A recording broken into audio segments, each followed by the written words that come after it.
Bueno, les decía que la voz jurisdicción, más allá de la distinción que hacemos con la competencia, no nos tiene que hacer confundir con los roles que cumplen cada uno de los poderes del Estado.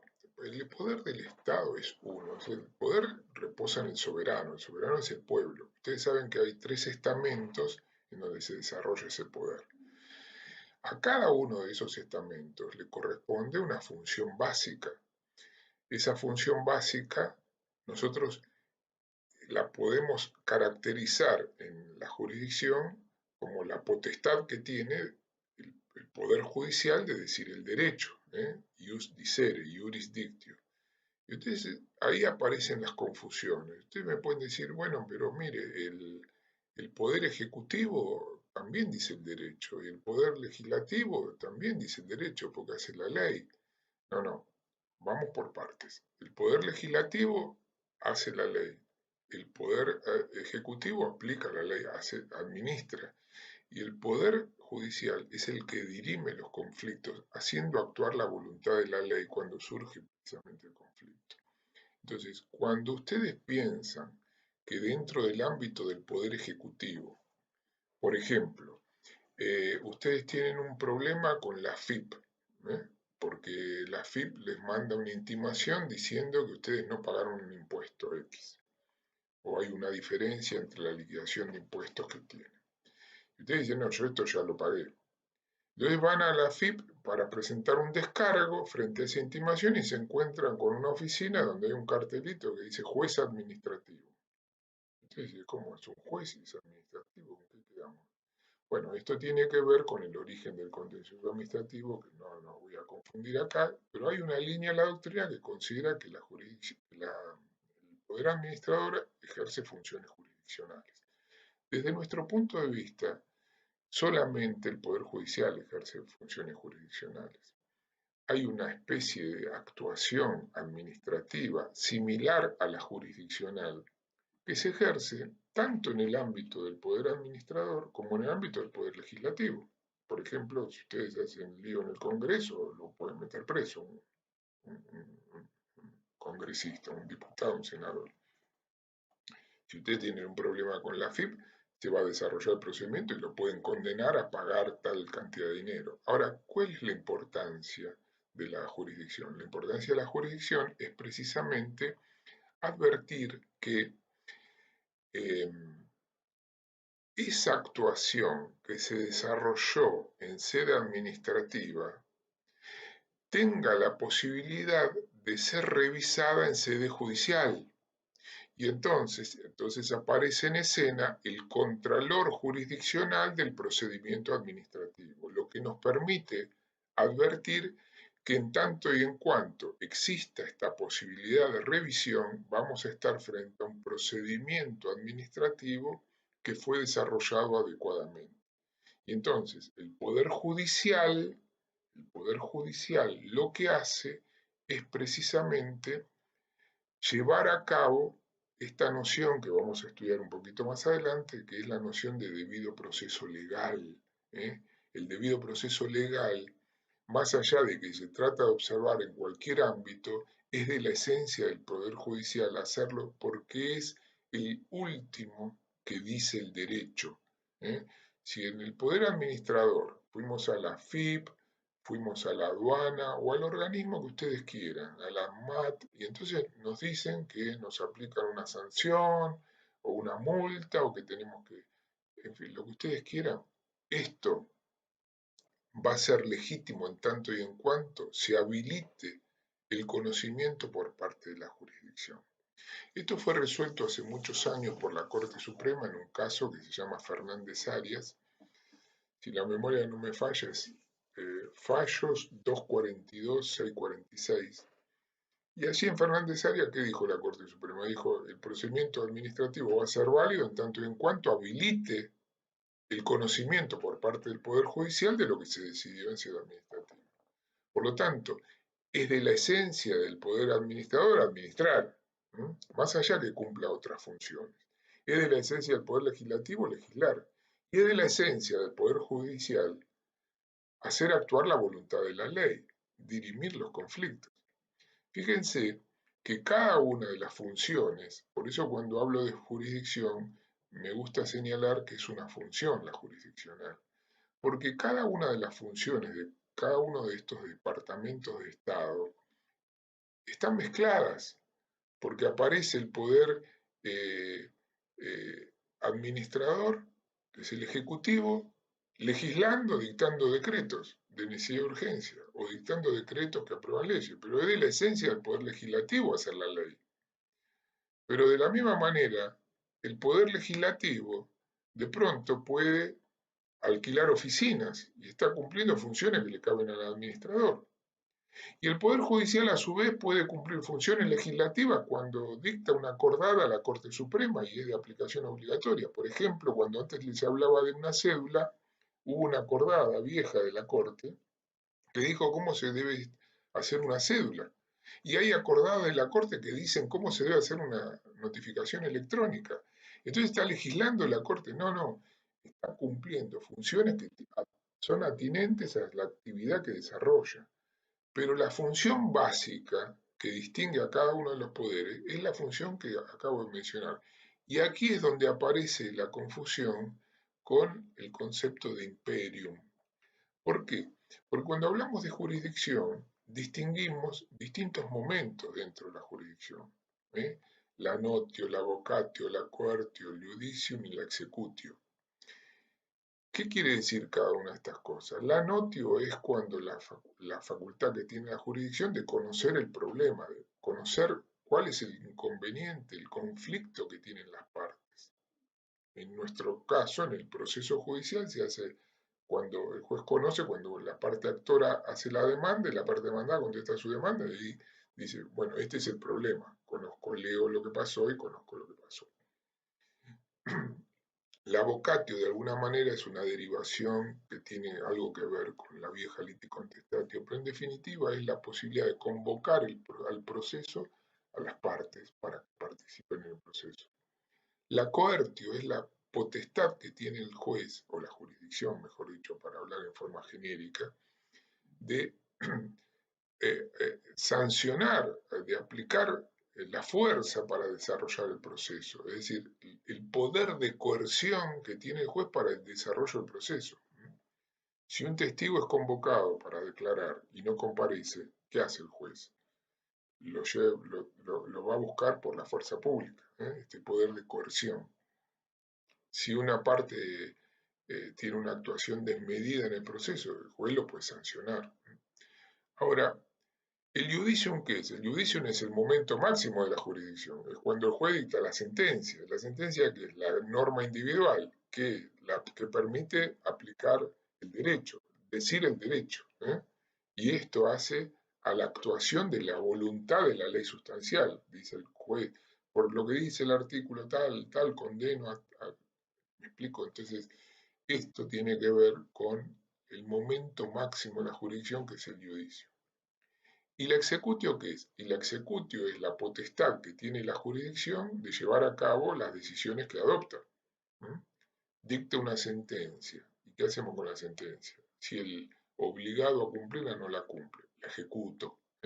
Y esta ejecución le da la potestad al juez de, si fuera necesario, también usar la fuerza para llevarla a cabo.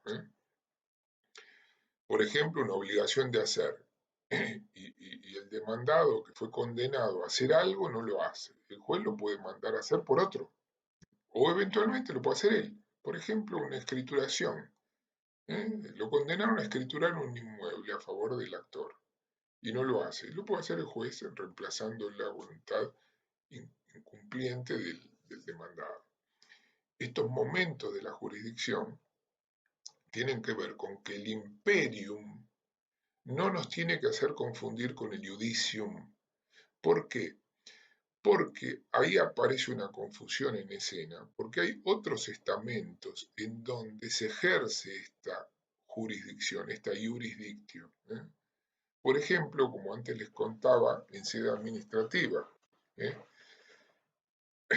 Por ejemplo, si ustedes piensan en cómo se ejerce la jurisdicción en el ámbito de la Iglesia, a través de la Sacra Rota Romana, Nosotros tenemos un convenio firmado con la Iglesia en donde, por ejemplo, gente que es católica quiere tramitar la nulidad de su matrimonio y sin perjuicio que lo haga por la ley civil, lo puede hacer también por la ley de la religión a la que pertenece, en este caso.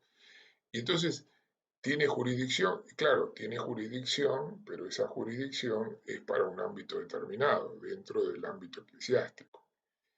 O, por ejemplo, los entes reguladores.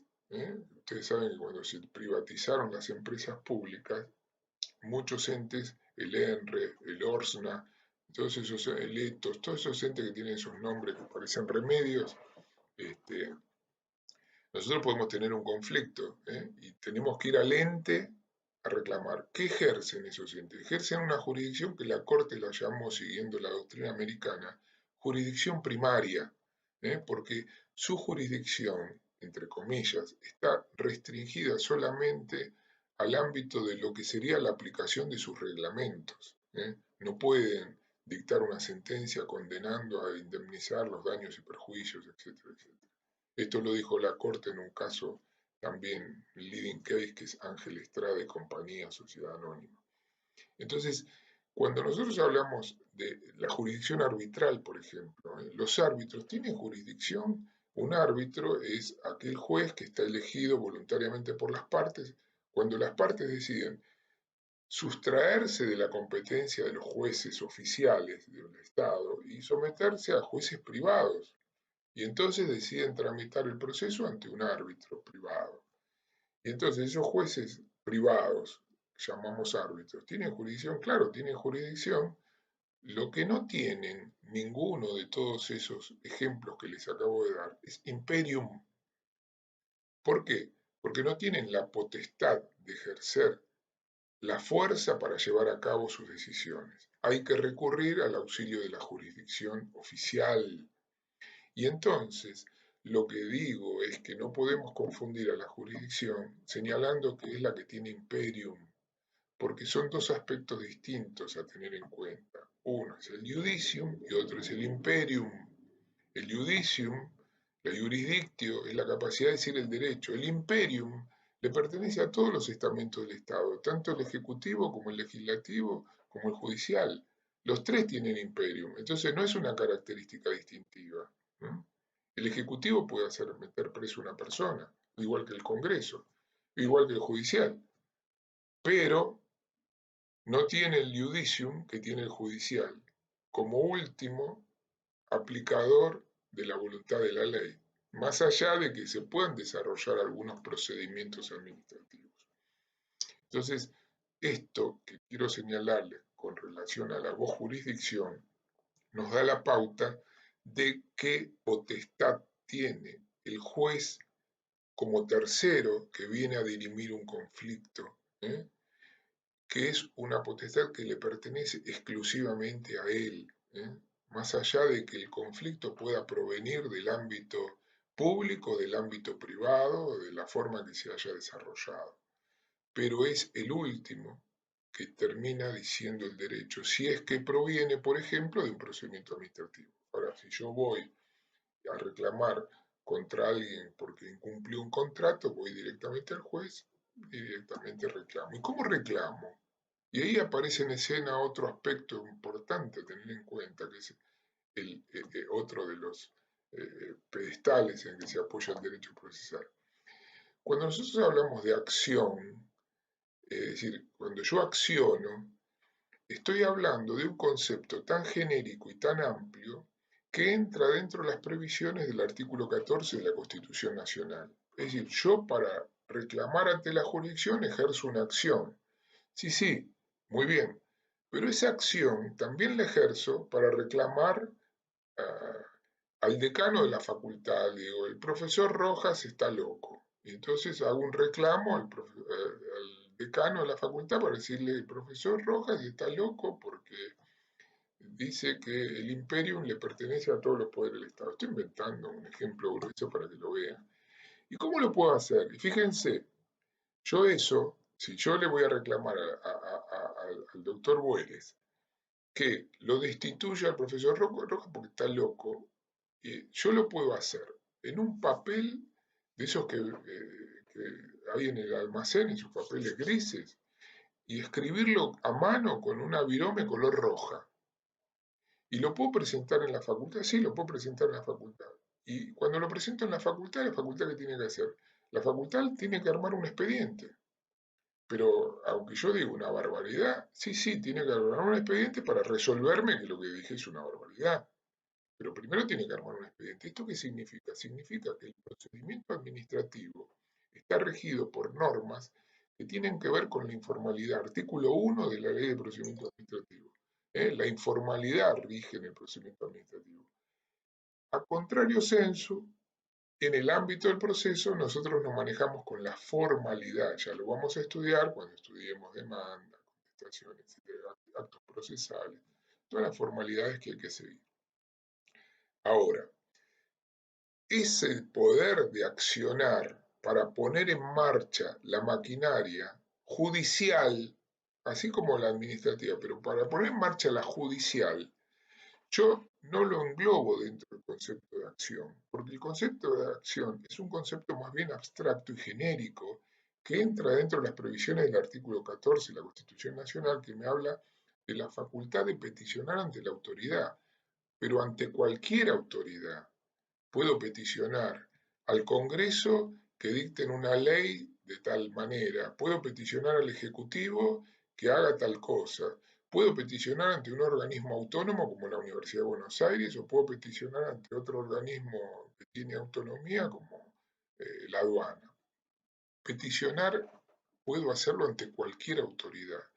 Cuando esa petición que yo puedo hacer ante cualquier autoridad, yo la llamo acción, entendida en sentido abstracto, la concreto y la concreto en el ámbito del proceso, eso tiene que ver con otro contenido distinto.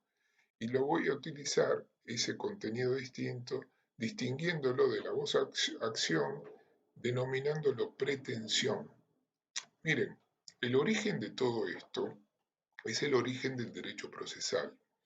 En el año 1856 se produjo una famosa polémica entre dos autores, uno era Winstein y el otro era Mutter, a partir de la cual se discutía entre la vieja actio del derecho romano, donde Celso decía que el derecho de acción era el derecho a perseguir al deudor sobre aquello que nos era debido, y entonces se confundía lo que era debido con el derecho sustancial, con el derecho procesal. O sea, yo puedo perseguir únicamente cuando me deben algo.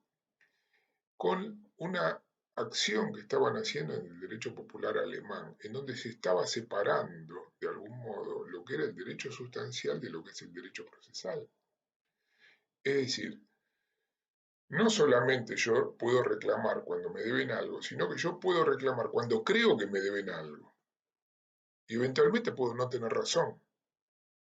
Y entonces yo ejercí una acción determinada, pero esa acción determinada, cuando yo la utilizo en sentido concreto y hago de esa acción entendida en sentido concreto una manifestación en concreto, esa manifestación la voy a llamar pretensión y es una manifestación que yo dirijo a la jurisdicción, pero hacia una parte distinta de aquella que emitió la voluntad esa, que es sobre quien pretendo que me cumpla esa pretensión.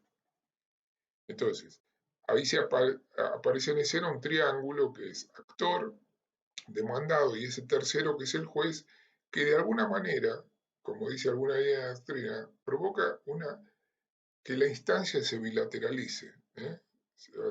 Una línea de doctrina dice, la acción es la instancia que se bilateraliza. ¿Por qué se bilateraliza? Porque el actor reclama ante la jurisdicción frente al demandado, que a su vez contesta y es donde se produce ese triángulo que hace de que la relación jurídica nueva, como decía von Bülow, nace, la tesis de von Bülow es del año 1868, ahí empieza lo que se conoce como escuela cientificista del derecho procesal, porque de alguna manera el derecho procesal va naciendo de esta famosa polémica entre Wittgenstein y Mutter, se agrega von Bülow en 1868 señalando que el proceso es una nueva relación jurídica, distinta de la que le dio origen, ¿eh? Por eso les decía al principio, ¿se acuerdan? La persona que viajaba en colectivo, que celebró un contrato de transporte, ahora ese conflicto originado en ese contrato de transporte se lleva a la jurisdicción y en la jurisdicción se desarrolla el conflicto sobre la base de este código nuevo que estamos estudiando, que es el código procesal. Y entonces esa nueva relación jurídica de alguna manera termina perfeccionándose con algunos lo llaman el nacimiento, cuando de alguna manera cobra carta de ciudadanía el derecho procesal, una famosa prolusión de Chiovenda, que algunos lo señalan como el padre del derecho procesal, que hizo en el año 1913 en la Universidad de Bolonia. Entonces quedó cristalizado lo que es el derecho sustancial por un lado y la acción por otro. Pero cuando hablamos de la acción, de ahora en adelante, en lo largo del curso, no vamos a hablar de la acción entendida en sentido abstracto como facultad de peticionar. Para hablar de la facultad de peticionar ante la autoridad judicial, vamos a hablar del ejercicio de una pretensión.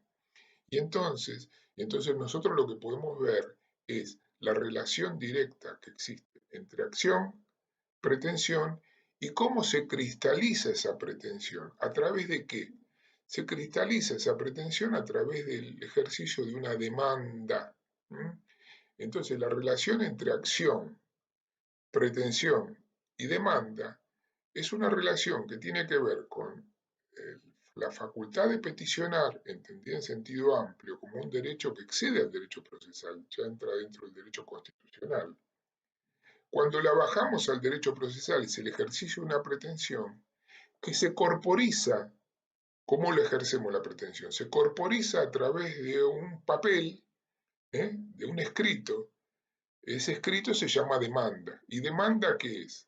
Es el acto de petición formal a través del cual se inicia un proceso. Por supuesto que la demanda como acto de petición contiene a la pretensión. No es un juego de palabras.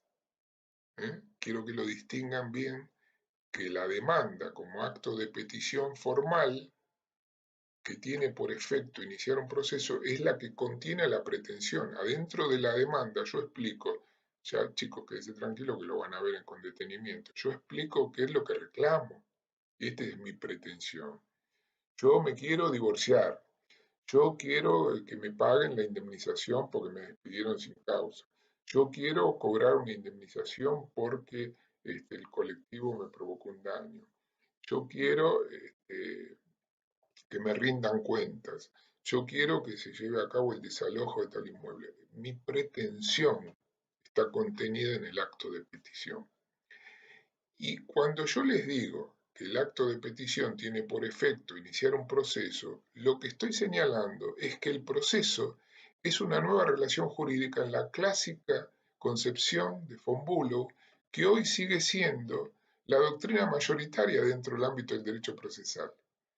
¿Por qué? Porque hay otras doctrinas, sí, hay otras doctrinas, la de Goldman, la que vende, en fin, no me interesa tanto precisar cada una de las doctrinas, lo que me interesa es que ustedes vean que el proceso es una nueva relación jurídica, porque hay un tercero en escena, pero a su vez nosotros vamos a interpretar al proceso no solamente como una nueva relación jurídica que se ajusta a otras pautas que son las que surgen del Código Procesal, sino que vamos a darle una mirada sistémica al proceso, para entender al proceso como un sistema. Y esto tiene que ver con una mirada mucho más abarcativa que la simple relación jurídica que nos restringe a ver actor, a demandado y al juez en el medio. Y entonces hay un expediente, ustedes se imaginan un expediente en donde el actor dice una cosa, el demandado dice otra, el juez en el medio, ordenando el desarrollo del proceso hasta que al final dicta sentencia. El proceso es mucho más que esto. Y esto es lo que me interesa marcar cuando hablo del enfoque sistémico del proceso judicial. Lo que me interesa marcarles es que un sistema es un conjunto de partes que está interrelacionada entre sí y que tienen por objetivo la consecución de un determinado objetivo que es común a todas las partes.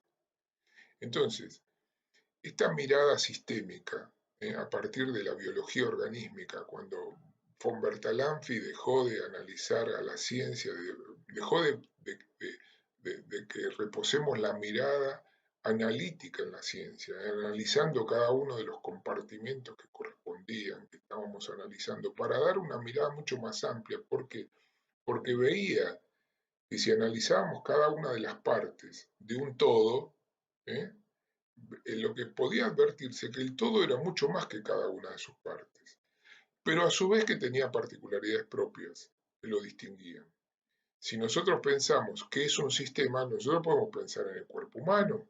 El cuerpo humano es un sistema porque está integrado por órganos, el corazón, el vaso, el hígado, está integrado por un sistema nervioso, todo el tejido nervioso, está integrado por todo el tejido, el sistema óseo, todos los huesos, en fin. Todo esto, si nosotros lo analizamos en forma individual, le vamos a ver determinadas particularidades. Ahora, en conjunto, es una persona. Y esto tiene particularidades propias que lo distinguen de cada una de las partes que lo integran. Lo mismo pasa con un auto, lo mismo pasa con una computadora, lo mismo pasa con un avión, con el sistema que ustedes quieran.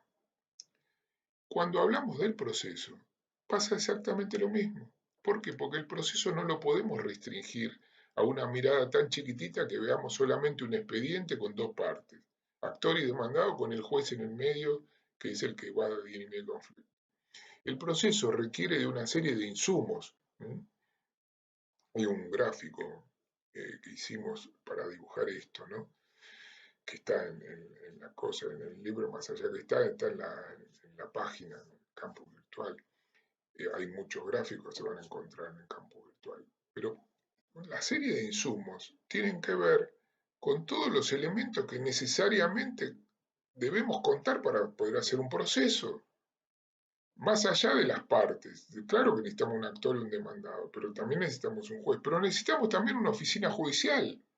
Y esa oficina judicial está integrada por empleados o funcionarios judiciales. Pero además de esa oficina judicial necesitamos insumos que sean tecnológicos. Más allá que a veces utilizamos sistemas del siglo XIX, pues se siguen cosiendo expedientes. Hay insumos tecnológicos que nos permiten funcionar de otra manera, pero además de los insumos tecnológicos necesitamos insumos edilicios, necesitamos un edificio donde funcionar, pero ese edificio tiene que estar adecuadamente montado, necesitamos insumos económicos, necesitamos insumos financieros para financiar la actividad que se desarrolla cotidianamente. Todos esos insumos, a modo de ejemplo, le doy algunos, son necesarios para poder hacer un proceso judicial. Si no tenemos todo esto, el proceso judicial no se restringe solamente a un expediente. Y entonces, esta mirada es mucho más abarcativa que una mirada tradicional. Y todos esos insumos nosotros los ingresamos a un procesador y ahí es donde procesamos todo lo que ingresamos. Procesamos nuestra demanda con la contestación de demanda. Procesamos la prueba que se ofreció. Procesamos la producción de la prueba, cómo se produce la prueba. Procesamos nuestros alegatos. Al final de todo ese procesamiento, que es el desarrollo del proceso, vamos a obtener un resultado que es el fallo, que es la sentencia, que es la norma individual que creó el juez. Ahora, todo ese sistema, insumos, procesador, fallo, el resultado final, todo ese sistema está conformado por un conjunto de partes. Por ejemplo, más allá de todos los insumos que le mencioné a modo de ejemplo, cuando los ingresamos al procesador, vamos a encontrar que hay una etapa introductoria donde hay demanda y contestación, hay una etapa probatoria donde se ofrece la prueba, se produce la prueba, hay una etapa conclusional donde las partes alegan, etcétera, etcétera, etcétera. Cada una de esas partes está interrelacionada entre sí para la consecución del objetivo final, que es la sentencia de mérito. Pero a su vez ese mecanismo de control tiene un mecanismo, perdón, ese sistema tiene un mecanismo de control. Imagínenlo arriba el mecanismo de control. ¿Qué controla? Controla los insumos, controla cómo se procesa y controla el resultado final. ¿Por qué? Porque ese mecanismo de control me va a brindar información a otro mecanismo que lo vamos a poner abajo, que se va a llamar de retroalimentación. Porque ese mecanismo de retroalimentación va a permitir controlar el resultado de lo que yo esperaba cuando yo lo ingresé. Cuando yo ingreso, yo lo que ingreso es una demanda para reclamar algo, para que me hagan lugar a mi reclamo, pero el resultado final puede ser otro. Y entonces ese mecanismo de retroalimentación me permite corregir al sistema. En forma inmediata me permite corregirlo a través de un recurso y el sistema sigue su curso, sigue su desarrollo y eventualmente en una otra instancia se revisará lo que se decidió. Pero también me permite el sistema de retroalimentación controlar las otras partes, los insumos, el procesador, además del resultado final, para que si el resultado no le haga esperado, yo piense de qué manera puedo mejorar en otro caso el desarrollo de ese sistema. Les voy a dar un ejemplo redondo para que ustedes lo vean. Si yo soy el juez y dicto una sentencia y la parte recurre esa sentencia y la Cámara la revoca, evidentemente quien actuó mal fui yo y yo me confundí en la fijación de los hechos del proceso o en la aplicación del derecho. Esto lo vamos a estudiar cuando estudiemos recurso de apelación. Entonces, ¿qué tengo que hacer? Tengo que pensar de qué manera en otro caso yo voy a reaccionar con una óptica distinta para analizar las cosas que analicé mal o el derecho que apliqué mal, porque la Cámara me dice, no, esto se resuelve de esta manera. Esto, la retroalimentación me permite una corrección inmediata, sea por vía de recurso para la parte, o una corrección mediata, no solamente para la parte, porque si la que perdió fue la parte y la Cámara confirmó lo que decidió el juez, si esa parte tiene otro caso similar, evidentemente lo va a tener que plantear en otros términos. ¿Por qué? Porque no alcanza lo que hizo para demostrar que tiene razón. Y este mecanismo de retroalimentación permite que en otro caso las cosas se manejen de una manera diversa a la que se manejaron. Espero haber sido claro. Si no fuera así, en la página, en el campus virtual, tienen mi mail, tienen el mail de todos los profesores. Les deseo que pasen un buen curso, que tengan una buena cursada. Estamos siempre, siempre, siempre a disposición de ustedes todas las veces que quieran. No duden en comunicarse con ninguno de nosotros. Estamos siempre a disposición. Lo que necesitamos es que ustedes entiendan la materia para poder aprenderla como corresponde, porque si es así, con la simple ayudita de estudiar por los libros, seguramente la materia la van a aprobar sin ningún problema. Sabemos que tiene sus complejidades porque tiene cierta abstracción de cosas que ustedes tal vez nunca vieron, pero aprendiéndola con H intermedia, seguramente les va a ir bien. Y nosotros estamos para apoyarlos a ustedes para que puedan estudiar bien la materia y explicarles lo que no entendieron todas las veces que sea necesario. Les agradezco, me despido de ustedes y seguramente nos vamos a ir viendo en algunas otras clases porque yo también voy a participar en algunas clases. Así como todos los profesores adjuntos, porque vamos a desarrollar en conjunto, como les dije al principio, todo el curso y van a ver a todos sus profesores dando clases. Muchas gracias y será hasta la próxima clase.